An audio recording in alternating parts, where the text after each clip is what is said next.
Hong Kong is trying to become the 51st state. Yeah. Hong Kong's a big problem. I don't know how that's going to be. Let's talk about Hong Kong. Gordon Chang has been hinting at this for a long time, and he's one of the smartest guys in this topic, so I take him seriously. And the thought is that Hong Kong could end up taking down mainland China.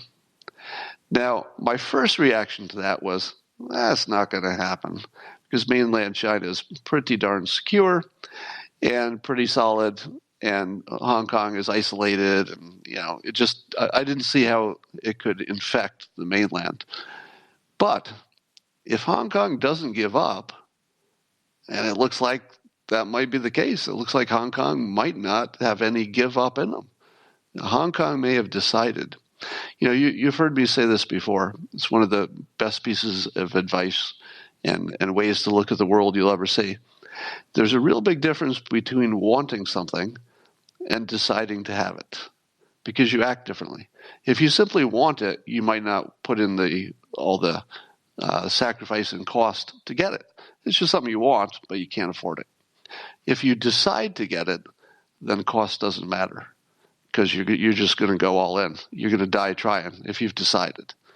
And it's starting to look like Hong Kong has maybe shifted from wanting more freedom and wanting China not to have this power over them. They may have turned the corner into deciding.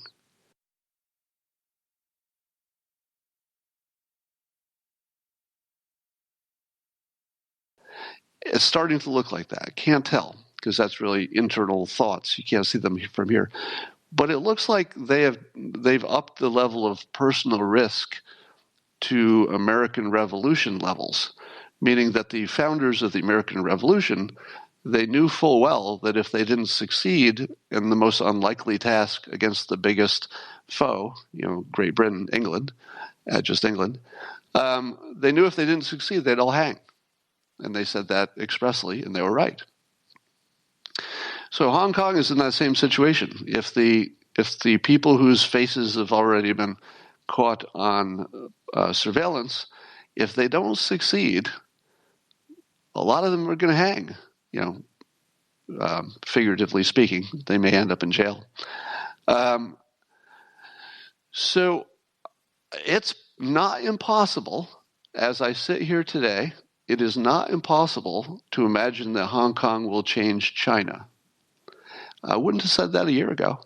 But when you see how plucky and determined the Hong Kong residents are, they're not joking. And when you have people that smart and that brave, what can they do, right?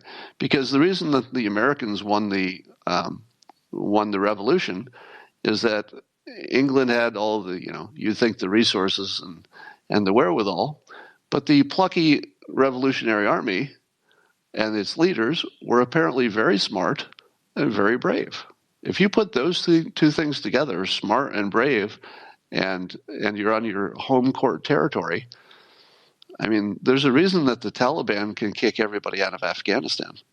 Yeah, it's maybe not the smart part so much, but certainly brave. Yeah, if you're brave enough, you can't lose, it seems. You're just willing to put up with enough loss.